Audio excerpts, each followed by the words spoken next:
Vamos a recapitular brevemente qué hemos visto en esa miniserie, el propósito de nuestra iglesia, los últimos 3 sermones, porque como se acuerdan, como dije, era un paréntesis dentro de la serie expositiva a los Efesios, no era una serie aparte, no es un asunto ajeno al asunto que estamos tratando en Efesios, ¿sí?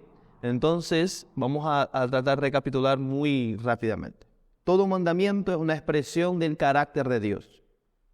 Son los 2 conceptos que nosotros hemos tratado. Todo mandamiento es un mandamiento a amar a Dios y al prójimo.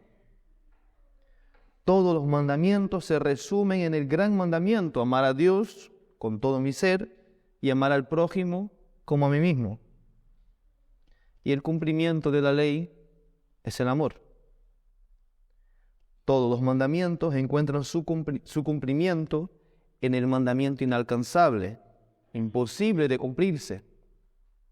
Y nuestro gran desafío no es obedecer, sino amar. De verdad que me gustaría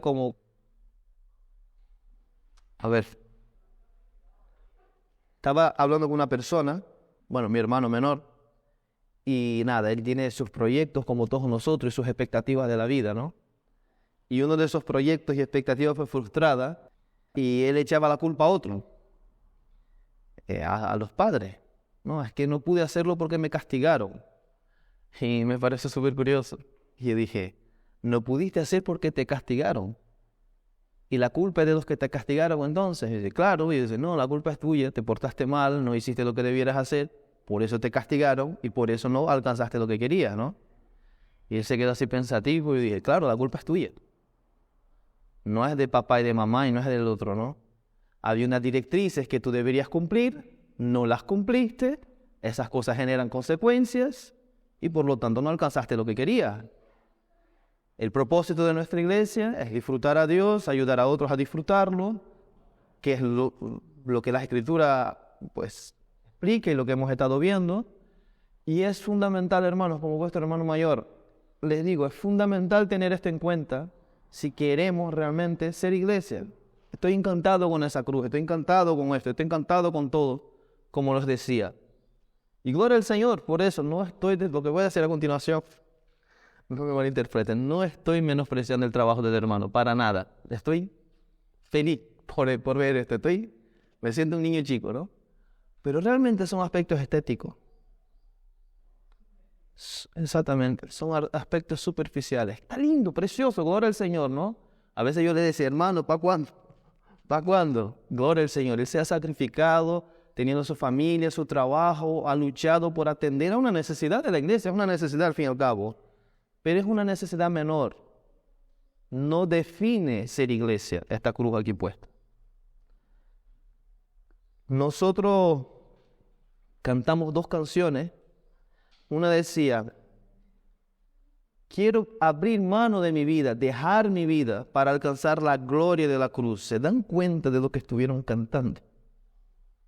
La otra, Señor, amante de mi ser, yo quiero vivir por ti. Es muy grande esto, ¿eh? Y lo cantamos muy ligeramente. Si nosotros realmente queremos disfrutar más la belleza de la cruz, ¿no? La gloria de la cruz, lo que ocurrió allí.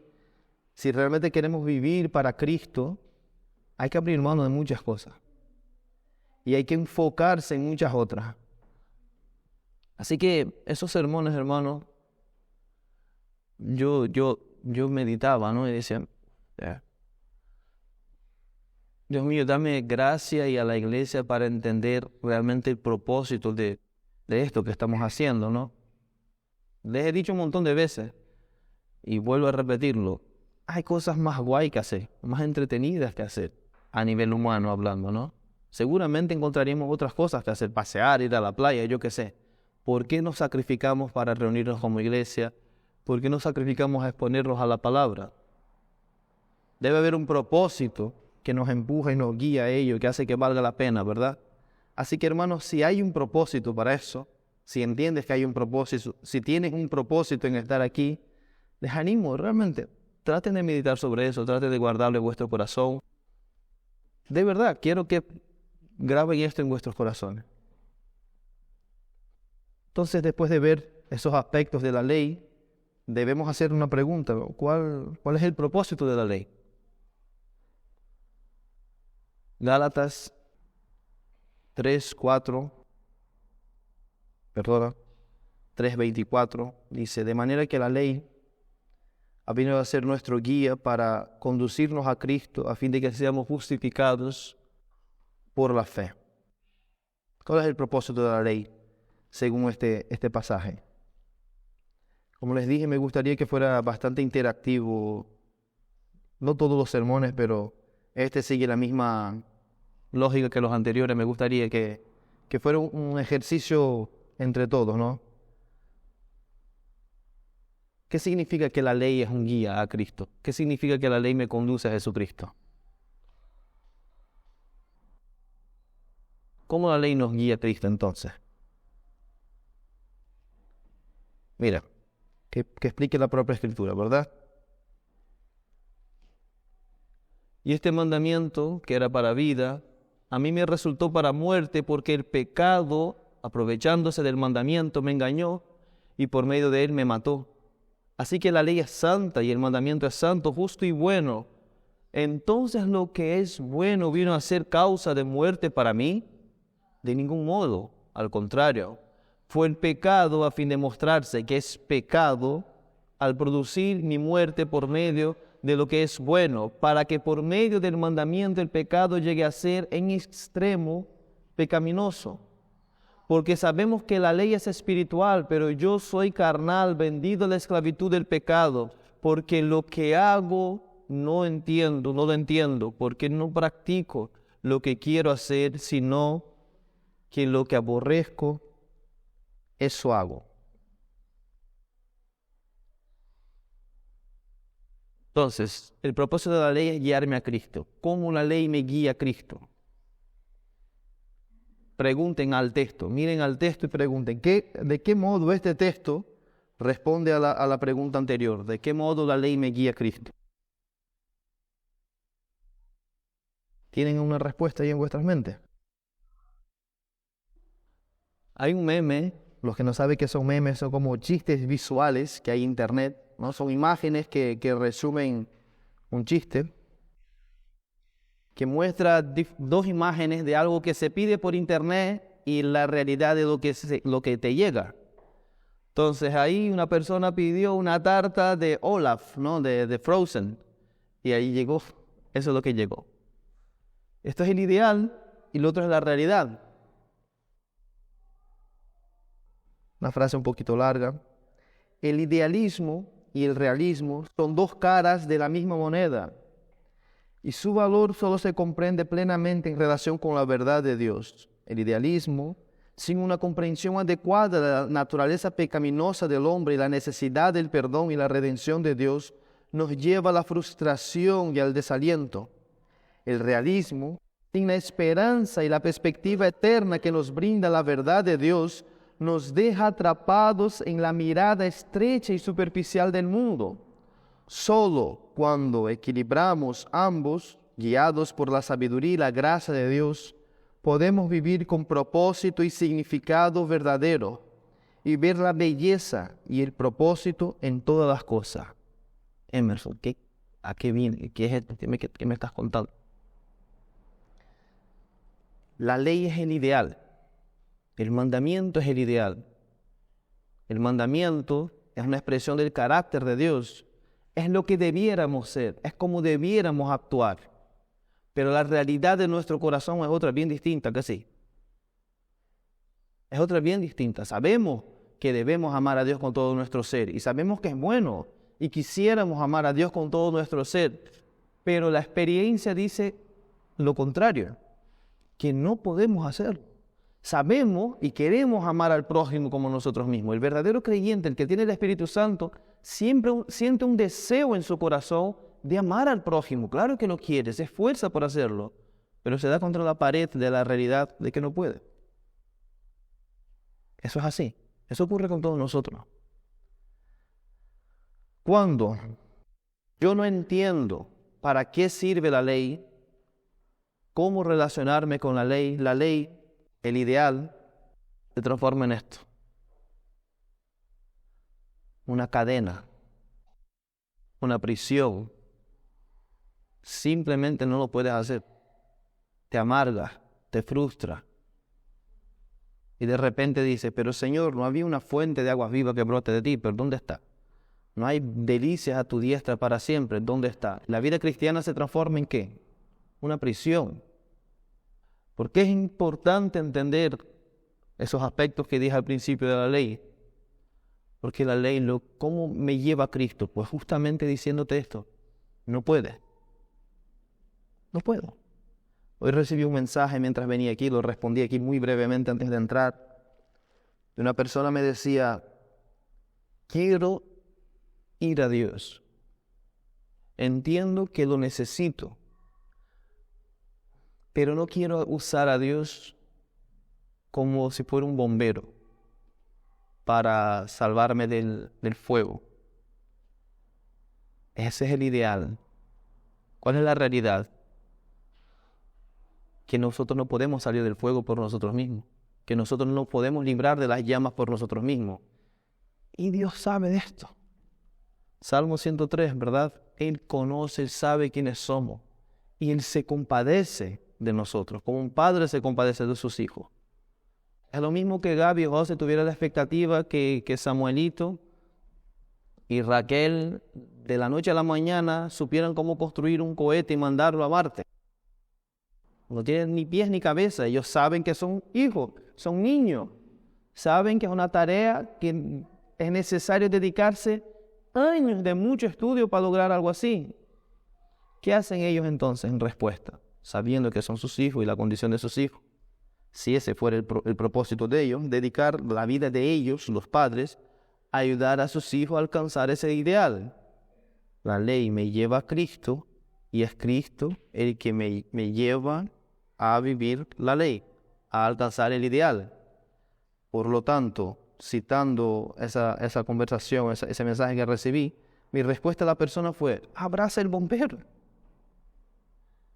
Abrázalo. Para eso está. Cristo vino a salvar pecadores injustos.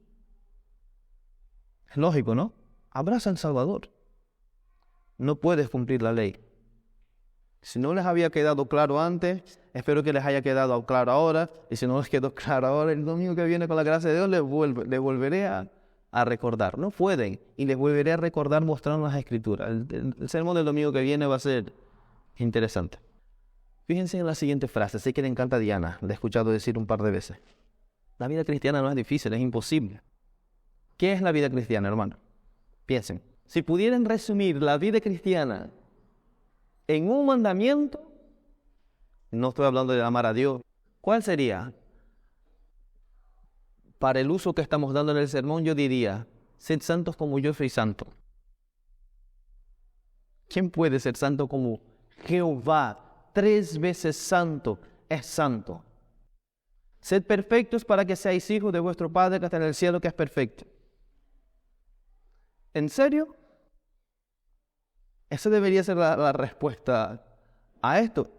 Eso va en serio. O sea, la Escritura entera se dedica a decir que no hay nadie como Jehová, que Él es santo, incomparable, y simplemente viene Jehová y te dice, ok, ¿te has dado cuenta de lo inmensurablemente santo que yo soy? Tú tienes que ser como yo soy. ¿Pero qué dice? ¿Dónde va? ¿Se dan cuenta cómo se transforma una bola, un grillete gigante en tus pies si tratas por tu fuerza de alcanzar esto? Si no eres realista de tu condición, no puedes ser santo como Dios es santo, no por tu fuerza. La vida cristiana no es difícil de vivir, la vida cristiana es imposible de vivir. Hasta que no captemos en su plenitud esta verdad, seguiremos intentando cambiar con nuestras fuerzas. Como afirma Paul Tripp, la ley no puede hacer lo que solo la gracia puede hacer. La ley puede revelar el pecado y lo hace. La ley puede en parte restringir el pecado y lo hace en parte. Pero la ley no puede liberarnos del pecado. ¿Entienden esto? La ley dice, El peor pecado de todo es no amar a Dios con todo tu ser. Tú sabes de eso. Tú te esfuerzas para amarlo. ¿Acaso conocer lo que dice la ley produce ese amor en ti? No. La ley dice, no mentirás. ¿Acaso saber la ley alguna vez realmente produjo en ti un impulso natural y real de amar la verdad a tal punto de estar dispuesto a sacrificar lo que fuera por abrazar la verdad y rechazar la mentira? ¿No? Al revés, cuando pecas, suena la alarma. Cuando mientes, suena la alarma. Has mentido. Es lo que hace la ley. Sí, ella te dice, no vayas por ahí. Pero cuando vas por ahí y vas por ahí, ella te recuerda, lo has hecho. La ley no puede hacer lo que solo la gracia puede hacer. Por eso la ley nos guía a Cristo. ¿Por qué la ley te guía a Cristo? Porque muestra que tú no puedes. La ley de Dios, su carácter y voluntad revelada en las Sagradas Escrituras, es nuestro ideal. Vivir plenamente conforme a quien es Dios en perfecta obediencia. Presten atención a las palabras que yo escogí cada una cargándolas de significado. Es vivir plenamente conforme a quien es Dios en perfecta obediencia y armonía con su ley, es lo que cualquier cristiano más quisiera. Si has nacido de nuevo, entiendes lo que yo te estoy diciendo. Por nuestra tendencia legalista, nuestro primer movimiento hacia los mandamientos de Dios es tratar de cumplirlos en nuestras fuerzas y según nuestras estrategias. Naturalmente buscamos estar a la altura del favor divino, haciendo de nuestra obediencia moneda de cambio y a Dios nuestro deudor. Señor, he obedecido, ahora dame. He obedecido, no entiendo por qué no me estás dando lo que quiero. He obedecido y no entiendo por qué mis circunstancias no son las que yo quiero. He obedecido, ¿por qué no me estás pagando?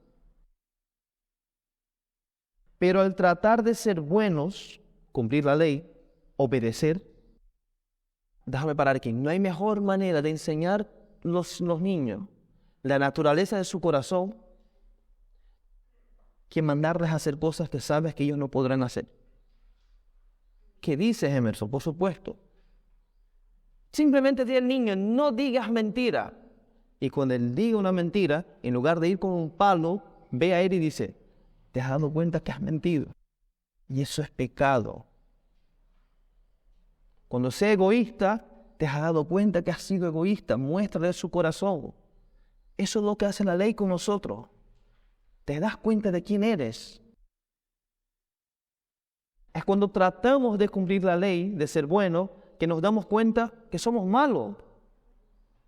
Ser bueno implica una serie de sacrificios que muchas veces quitan la belleza y el disfrute de vivir. Cuando nos esforzamos en ser perfectamente verdaderos y no mentir de ninguna manera, es cuando nos damos cuenta que de lo mentirosos y falsos que somos. Mentimos de innumerables maneras. Una de las mentiras más comunes es, estoy bien, muy bien. Esa es la mentira más común. Ah, no, sí, todo bien, va todo bien. De verdad, aquí todos son culpables de ese pecado, yo incluido. Falsedad, eso es falsedad. Eso es no amar la verdad. Sí, está todo bien, no te preocupes. Aún en nuestro contexto de culto, hermano, y por eso llamé atención a las dos canciones que cantamos al principio. Aún en nuestro contexto de culto, mentimos innumerables veces. Mira esa frase de Tozer. Los cristianos no dicen mentiras. Ellos van a la iglesia y las cantan. Amante de mi ser, quiero vivir por ti. Quiero abrir mano de mi vida para alcanzar, abrazar la gloria de la cruz. ¿Cuál es la gloria de la cruz? ¿Cuál es la belleza de la cruz? Morir, sacrificarte por aquellos que pasan de ti. Nosotros no decimos mentiras. Es una broma, saben que es una broma, ¿no? Está usando un tono jocoso. Nosotros vamos a la iglesia y las cantamos y lloramos y nos emocionamos. ¡Ay, Señor! Es nuestro ideal, sí, pero la realidad de nuestro corazón es que nosotros no queremos abrir mano de nuestras vidas para abrazar la gloria del sacrificio, que es la gloria de la cruz. La gloria del morir por otros, que es la gloria de la cruz. La gloria de asumir el pecado y la ofensa del otro, que es la gloria de la cruz. No queremos vivir por Cristo. Es la tendencia de nuestro corazón, entiéndanme. Queremos usar a Cristo para vivir por nosotros mismos. Es la tendencia de nuestro corazón. Recuerden, hay una tensión aquí, el idealismo y el realismo. Lo que la nueva naturaleza en el cristiano quiere y desea y nos empuja, y la realidad patente, la experiencia misma de quiénes somos. ¿Me siguen, no? La ley, hermano, nos da un baño de realismo cuando nos confronta con la realidad descrita en el pasaje de Romanos 7, 21 al 24. Así que, queriendo yo hacer el bien, hallo la ley de que el mal está presente en mí. Porque en él, en el hombre interior, me deleito con la ley de Dios, pero veo otra ley en los miembros de mi cuerpo, que hace guerra contra la ley de mi mente y me hace prisionero de la ley del pecado que está en mis miembros. Se quedaron con lo que acabo de decir, ¿no? Dije un montón de cosas, pero se quedaron con algo, ¿no? Hay un ideal y hay una realidad. La ley existe para llevarme a Cristo. ¿Cómo lo hace? Mostrando quién yo realmente soy. Y vaciándome de cualquier esperanza en mis fuerzas y en mi capacidad. No puedo cumplir la ley. Entonces la ley me lleva a aquel que ha cumplido la ley, Cristo. Antes de entrar al texto, debemos considerar algunas cosas. Hay un principio cuando se estudia homilética y todas esas cosas, que es el principio de la proporcionalidad. ¿Qué quiere decir eso? Eso se aplica en todo. Mira, cuando una persona quiere, cuando tú quieres que alguien se quede con algo, este algo será el centro de cualquier cosa que diga. Lo vas a repetir un montón de veces, vas a poner ejemplos para que lo entienda, le vas a poner formas prácticas de alcanzar o ser lo que tú quieres que sea. Eso lo hacemos todos. Va a ocupar la mayor parte de tu discurso, de tu conversación. Eso lo hacemos todos. Miramos a Efesios y aplicamos esa ley de la proporcionalidad y ocurre algo súper curioso. La carta de los Efesios tiene 41 mandamientos. Uno está en la primera parte de Efesios. ¿Se acuerdan? Recuerden, capítulo 2, recuerden. Tengan en mente quién eran ustedes y qué hizo Dios para ustedes y por ustedes. 40 mandamientos están en los capítulos que va del 4 al 6. ¿Cuál es el tema central de los capítulos del 4 al 6? ¿Cuál es el tema central de la segunda parte de Efesios? Les pregunto, aplicando la ley de la proporcionalidad, ¿de qué está hablando la segunda parte de Efesios? Ideales. Mandamientos. Ideales. ¿Qué quiere decir? Mira, hermanos, quiero liberarles diciéndoles que ninguno de los mandamientos que estudiaremos en los siguientes sermones ustedes son capaces de cumplir. Ninguno.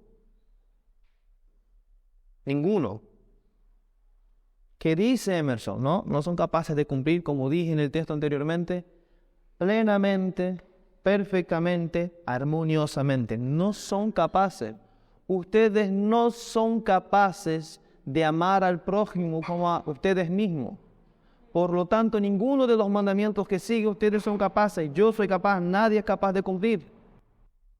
Capítulo 5, aunque no es el tema que vamos a lidiar hoy, pero empieza diciendo lo siguiente: sed imitadores de Dios como hijos amados.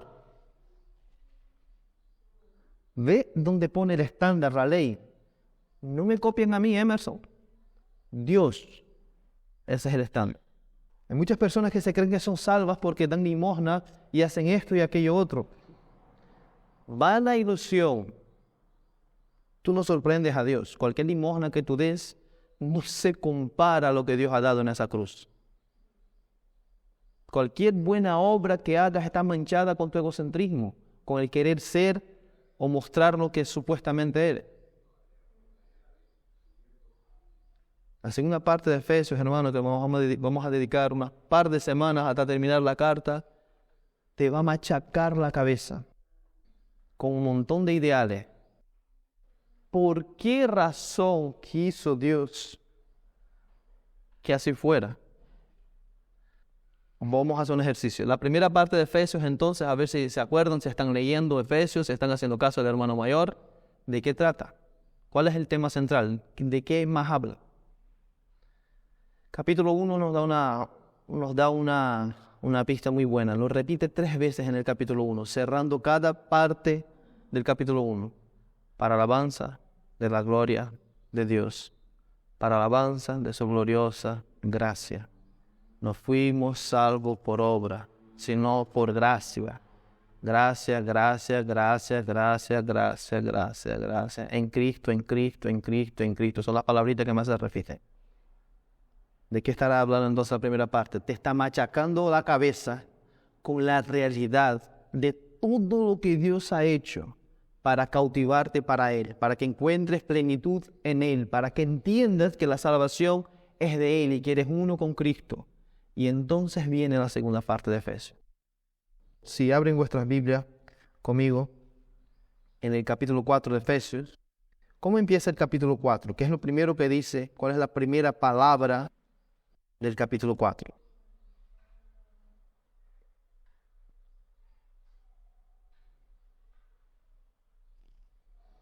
¿Qué dice Pablo? Yo, pues, prisionero del Señor, os ruego que viváis de una manera, perdón, esa es la palabra a la que estaba apuntando, digna de vuestra vocación. De una manera digna de vuestra vocación. La primera parte se centra en mostrarte cuál es tu vocación, cuál es tu llamado. La segunda parte se centra en mostrarte cómo debes vivir a la luz de ese llamado. Todavía no vamos al texto. Volvamos ahí. Hermanos, entonces encontramos cuando llegamos a esa segunda parte de Efesios que hay una tensión. La tensión entre lo que nosotros debemos ser y lo que somos. Lo que quisiera ser y la realidad de nuestra incapacidad.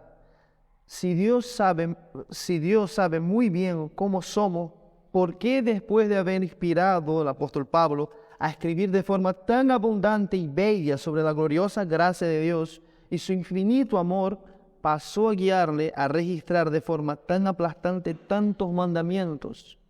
Un corazón caído no puede responder, sino de una manera caída. Las respuestas que genera un corazón caído son respuestas caídas. ¿Qué quiere decir eso? Todo tu intento de cumplir la ley será un intento caído. ¿Entienden lo que trato de decir? O sea, vas a empezar fallando ya. O sea, el fracaso está garantizado. Y algunos dirán, eso tú me quieres liberar. Claro que sí. Quiero que abras mano de ti mismo y abraces a Cristo, como dije, abraces al bombero, abraces al Salvador. Ese es el intuito de la ley. Un corazón caído no puede generar respuestas no caídas. Dios sabe de esto. A nosotros se nos olvida. Nosotros nos suele olvidar que seguimos siendo seres caídos. Dios entonces nos confronta con su ley y el ideal para que veamos nuestra incapacidad de cumplirla, la realidad y contemplemos una vez más la gloriosa realidad de su gracia que sobreabunda respondiendo a la abundancia de nuestro pecado. Es decir, la ley está para que tú tropieces en ella, veas tu incapacidad, veas la magnitud de tu miseria y entonces Dios te diga, has descubierto un poquito más de cuán malo eres, ok, has descubierto un poquito más de cuánto te amo. La extensión de mi gracia. Has descubierto la abundancia de tu pecado. Ahora mira un poquito más allá, la sobreabundancia de mi gracia. ¿Por qué quiero aclarar esto, hermanos? Porque estoy seguro, porque me conozco, les conozco y creo en la Biblia, que la tendencia de vuestro corazón será, voy a cumplir todo lo que está en Efesios. Y no lo vas a lograr y te vas a amargar. Las preguntas del principio, Señor, ¿y entonces dónde está ese río de agua viva? ¿Y entonces dónde está el gozo? Y te vas a frustrar y vivirás con el grillete ese en los pies. Y no quiero que vivan con el grillete ese en los pies. ¿Me entienden? Vale, entonces, 3 razones por las cuales Dios inspiró el apóstol Pablo. Aquí estoy yo pegando un salto que no vea. No quiero ser dogmático ni exhaustivo. Esas son algunas razones que encuentro yo. 3 razones. Primera, su ley revela quién es Dios y quiénes somos. Todos los mandamientos que vamos a ver en Efesios revelarán el carácter de Dios. Les animo que durante esa semana lean vuestras Biblias, lean Efesios, y cuando diga, sé esto, recuerden, Dios es esto. Va a impactar vuestra forma de leer Efesios. Va a transformar vuestra forma de relacionarse con Dios. Lo que Dios manda, lo que Dios es. Lo que Dios te llama a hacer es lo que Dios ya ha hecho en Cristo Jesús. Su ley revela su carácter. Es decir, déjame pintar lo bello que es esto. Cuando la Escritura, y vamos a ver, nos manda ser humildes, es porque Él es humilde. Sí, el Rey de Gloria es humilde. ¿Qué me estás contando, Emerson? Por supuesto que el Rey de Gloria es humilde. ¿No le suena? La única vez que Jesucristo abre su corazón y dice quién Él es, ¿qué dice de sí mismo? Aprender de mí que soy ¿qué? Manso y humilde. El Rey de Gloria es humilde. Y la palabra que se traduce ahí como humilde, su significado implica el que se rebaja. ¿Qué vimos en el sermón pasado? ¿Qué hace Jesucristo? Filipenses 2. Se rebaja, se humilla, Él lo hace, Él toma la iniciativa. No, otros no tienen que hacerlo, Él lo hace. ¿Sí? Cuando vamos a encontrar pasajes que dicen que debemos ser imitadores de Dios como hijos amados, Jesucristo. Todos los mandamientos que van a encontrar, Jesucristo los cumplió. ¿Sí? Y manifestó así el carácter de quién es Dios. Entonces la ley revela quién es Dios y quiénes somos. Él es santo, justo y bueno, y nosotros somos todo lo contrario. La ley establece el ideal que debemos perseguir, el estándar que debemos luchar para alcanzar. Y la ley de Dios revela nuestra incapacidad de vivir acorde a quién es Dios y nos recuerda que sin Cristo nada podemos hacer, que somos totalmente dependientes. Cada pasaje que vamos a ver, son 40 mandamientos, Vamos a ver 40 mandamientos. 40 veces Dios inspira al apóstol Pablo para utilizar el modo del Evangelio, como les expliqué, el indicativo y el imperativo, ¿no? Imperativo, tienes que ser y hacer esto. 40 veces. Y las 40 veces Dios revelará quién es Él, quién eres, cómo debes vivir y que eres totalmente dependiente. Eso debe estar como un marco para leer Efesios, para leer toda la ley de Dios.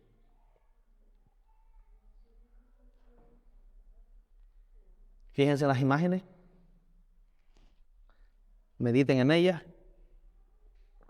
¿Entienden lo que es, no?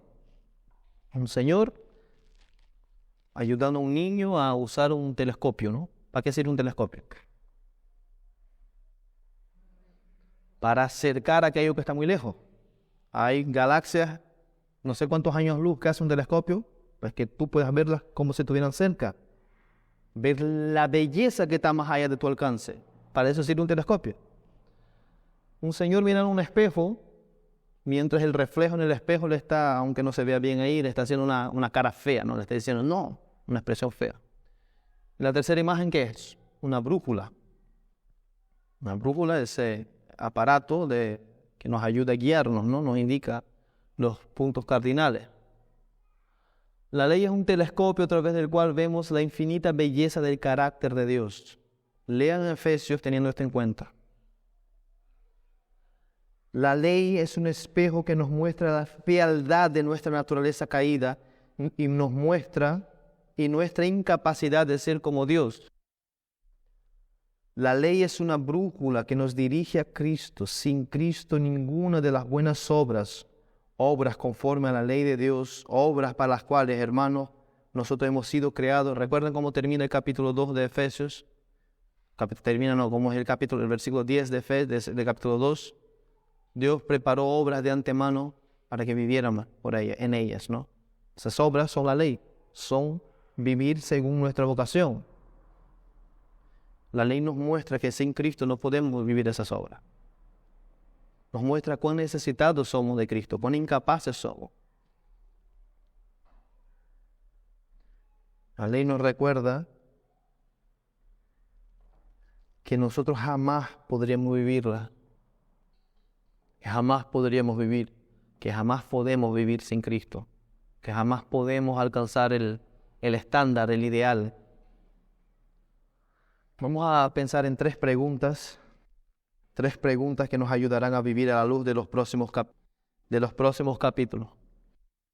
Primero, ¿qué aspectos del carácter de Dios están siendo resaltados o revelados? Realmente este sermón es una especie de clase para ayudarles a prepararse para lo que vendrá, ¿sí? Pero para que entiendan un poco que Efesios es así, ¿no? Ya hemos visto, ¿no? Es demasiado profundo y todo es demasiado grande. Entonces quiero ir con cuidado y ayudarles a ir digiriendo realmente, porque nuestro deseo es vivir esas cosas, ¿verdad? Es nuestro ideal. Entonces, cuando vean cada uno de esos mandamientos, yo de verdad quiero que lo lea mirando estos puntos, haciendo esas preguntas. ¿Qué aspectos del carácter de Dios se están revelando, se están resaltando? ¿Qué aspectos o tendencias de mi propia naturaleza están siendo expuestos?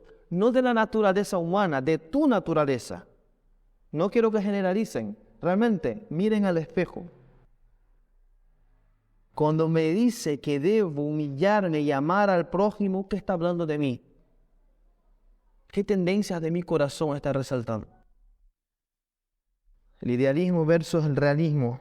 Dicha tensión que van a encontrar no es una excusa, es un marco, es un lente.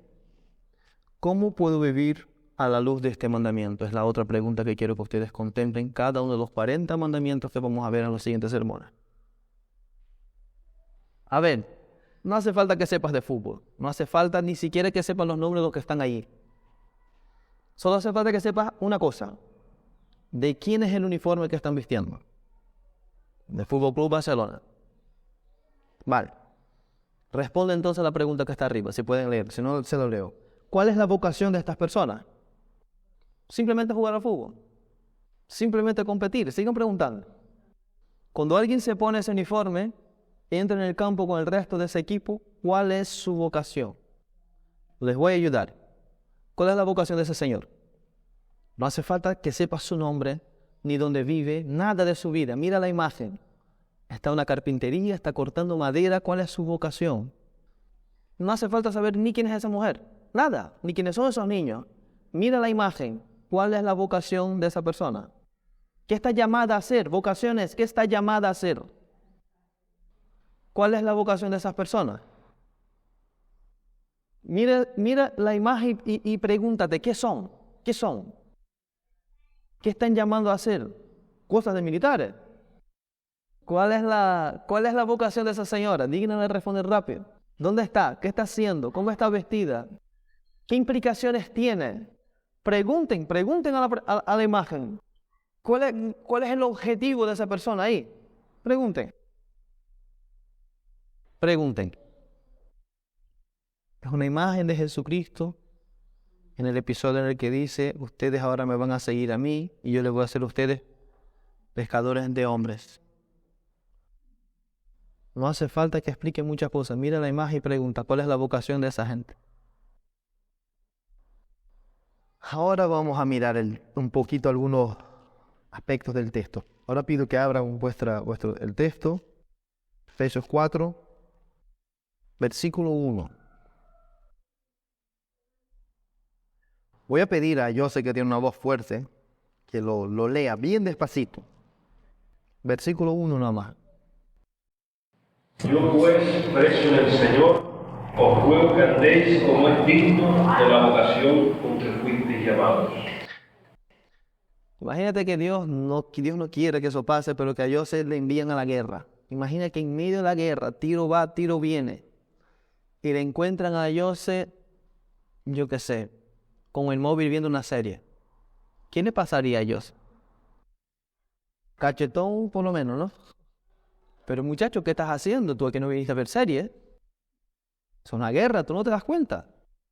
¿Te has dado cuenta del uniforme que estás vistiendo? No eres un civil.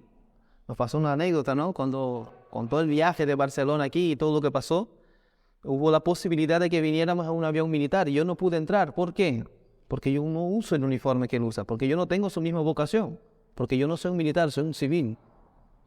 Hay cosas que solo un militar puede hacer porque es su vocación.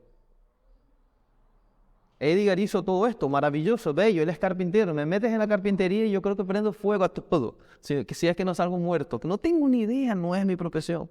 Si guío el barco que guía Digna, termina en el fondo del mar, vivo. ¿Entienden? Fíjense, ojos puestos en el texto. Capítulo 4, versículo 1. Que viváis de una manera digna de vuestra vocación a la que habéis sido llamados. Mira, voy a acelerar un poquito, porque se lo... Llamado, vocación, indican un par de cosas. Primero, indican un origen y un destino. Fuimos llamados de muerte a vida, de lo profano, mundano, a la santidad, de las tinieblas a la luz admirable, del reino del diablo al reino de Jesús, de lo terrenal y efímero a lo celestial y eterno. 1 Pedro 2:9, pero ustedes son linaje escogido, real sacerdocio, nación santa, pueblo adquirido, llamado, origen, o sea, es decir, Dios nos sacó de allí, nos trajo aquí y ahora tenemos un destino. A fin de que anuncien las virtudes, la belleza, el carácter de aquel que los llamó de las tinieblas a su luz admirable. Origen, destino. Llamado, vocación, indica un estado, una realidad, una relación. En el uso de la palabra en el original, esto está incluido. O sea, yo en lugar de estar aquí explicando el griego y todo le estoy tratando de dibujar esa imagen en vuestra mente, ¿sí? Somos aquellos que Dios llamó para sí, somos la iglesia.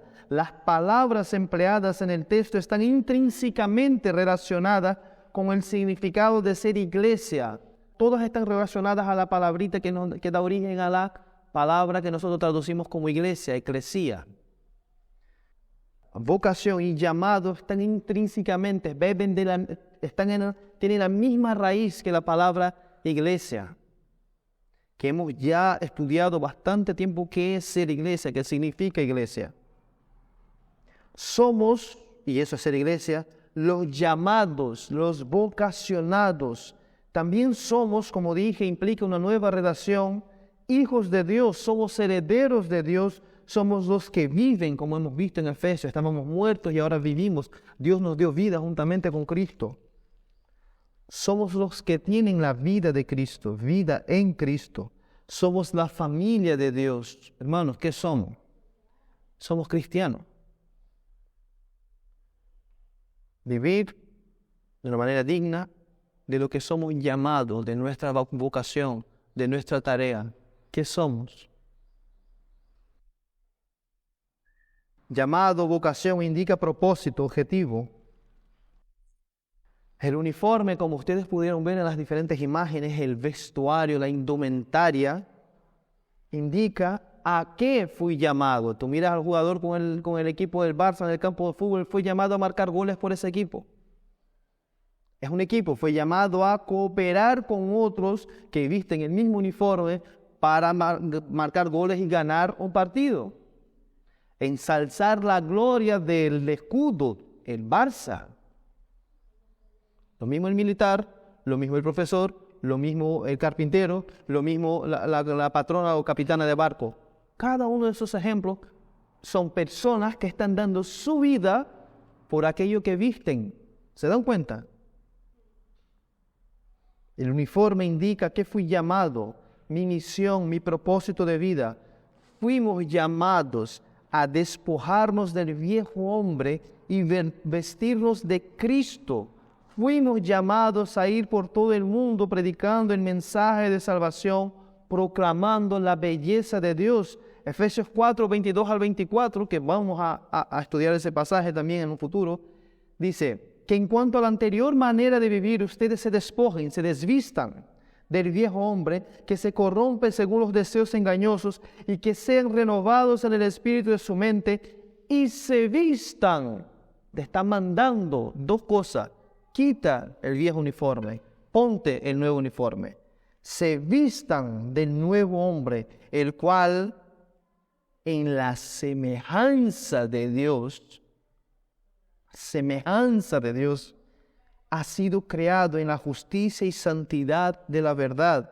Romanos 13, del 13 al 14. Andemos decentemente como de día, no en orgías y borracheras, no en promiscuidad sexual y lujurias, no en pleitos y envidias. Antes bien, vístanse del Señor Jesucristo. Vístanse del Señor Jesucristo y no piensen en proveer para las lujurias o deseos de la carne. Llamado, vocación, indica propósito, objetivo. 1 Pedro 2:9. Pero ustedes son linaje escogido, real sacerdocio, nación santa, pueblo adquirido para posesión de Dios, a fin de que anuncien las virtudes de aquel que los llamó. Tú eres cristiano. Tú tienes el uniforme del equipo de Cristo. Este es tu objetivo.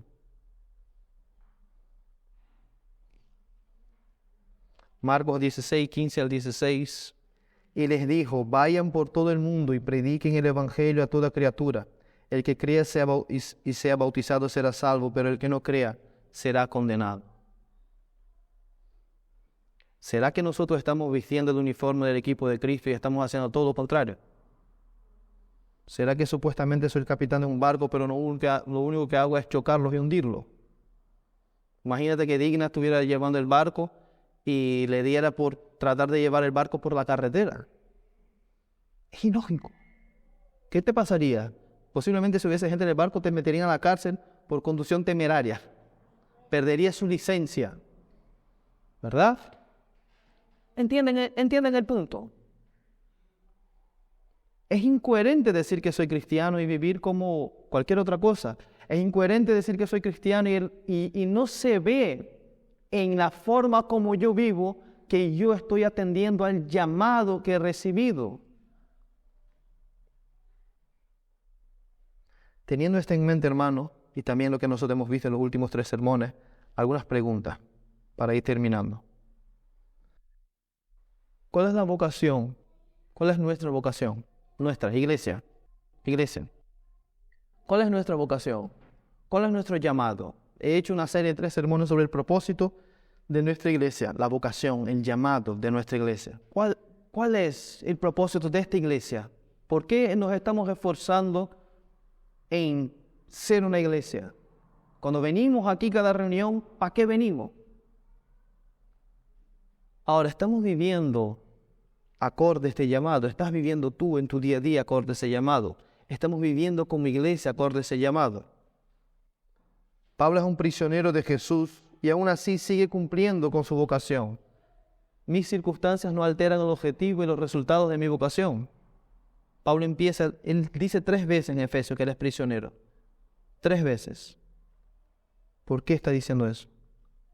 Palabras de Pablo a Timoteo, acuérdate de Jesucristo, resucitado de entre los muertos, descendiente de David, conforme a mi evangelio, por el cual sufro penalidades hasta el encarcelamiento como malhechor. Pero la palabra no está presa. Tantas veces mis circunstancias es una excusa para que la palabra esté presa, para que yo no atienda a mi vocación.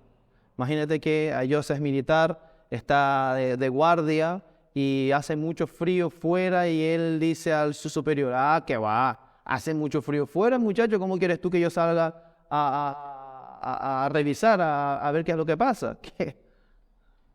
No tiene lógica. O Naomi, que es profesora y se le acaba el tinte del bolígrafo. No voy a dar más clases, ¿por qué? Se me acabó el tinte del bolígrafo. Tiene lógica. ¿Entienden? Pablo está en la cárcel. ¿Por qué está en la cárcel?